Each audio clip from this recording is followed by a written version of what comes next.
Hello from the virtual world. My name is Kimmy Huntington, and I am a health educator for Campus Health and Wellbeing.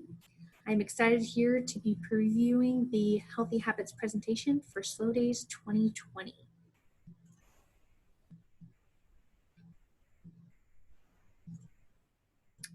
First off, let me briefly explain who we are and what we do.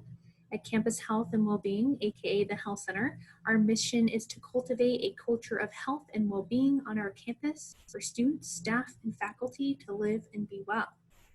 We care about the Cal Poly community as a whole, and therefore we offer education, programming, and opportunities for individuals on our campus to develop their skills and abilities to achieve well-being. So, what is well-being? The noun, well-being, is a good or satisfactory condition of existence, a state characterized by health, happiness, and prosperity.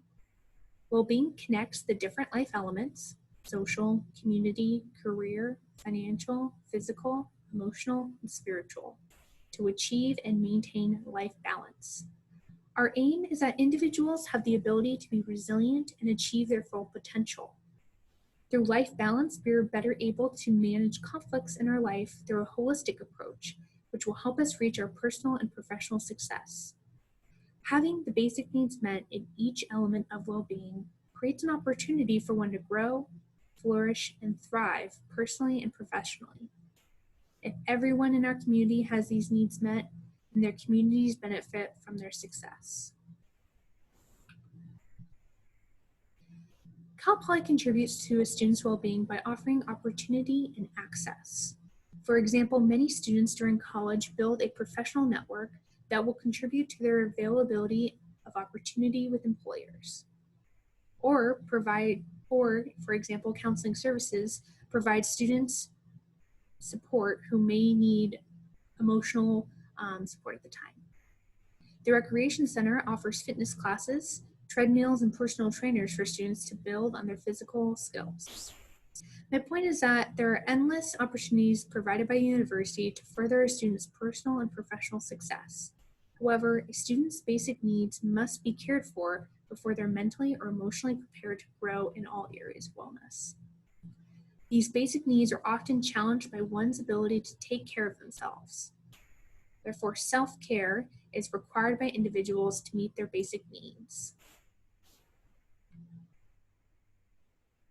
Think of self-care as a life jacket or even an oxygen mask. We've all heard it before. Put on your oxygen mask on before helping others. The idea is that you cannot work effectively when you're exhausted or your cup is empty. When you prioritize self-care, you help your mind and your body to function more effectively, and you give yourself permission to yourself and those around you, to follow your lead and care for oneself.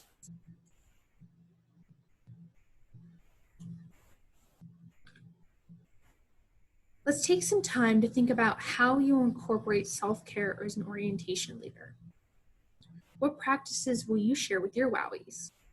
What are some considerations you can make in program planning to ensure students are advocating for their needs? Think of things as breaks or time spent needing to reflect.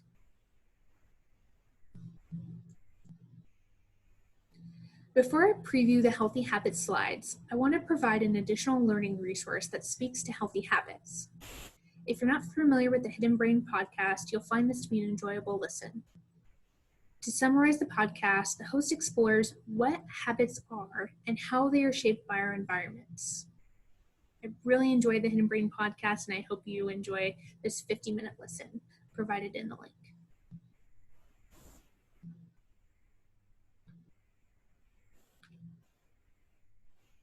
In the presentation to students, the health educator speaking will introduce themselves and explain that humans are creatures of habit. It's much easier for us to do things that are routine and normalized to us. We therefore rely heavily on our own habits to do things. So if we teach ourselves to do healthy things, they eventually become routine and require less or no effort to do them. We'll then go on to share some data about healthy habits of Cal Poly students. On the slide, I have our campus data from 2018, but I hope to share the data from our survey coming out next month for 2020. Take a moment to look at these statistics of real Cal Poly students. 48% of Cal Poly students reported getting enough sleep to feel rested, while 56% of Cal Poly students met the required amount of exercise and physical activity. Is anyone surprised by this information?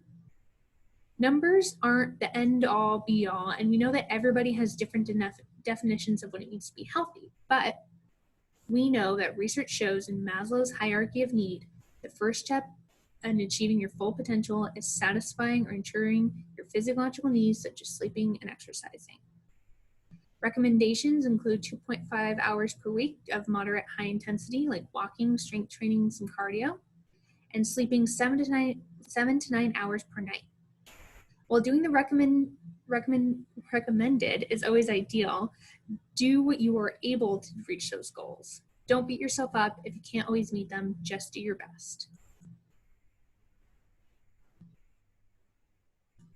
Next, we'll demonstrate to students how individuals can adopt new habits. First of all, they'll need to know what habits they currently have. Then we'll recommend making a plan, following to stay on track, and then to think about the future and be patient with oneself.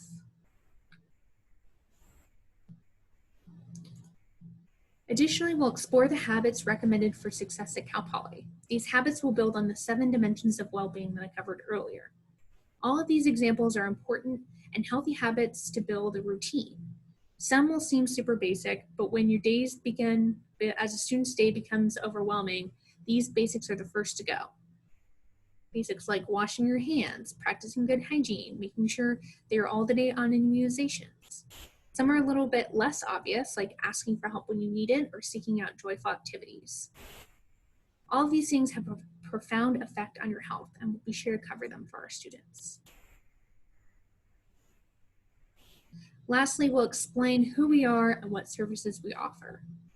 Thank you for watching the Healthy Habits Preview, and I hope you enjoy the Hidden Brain podcast.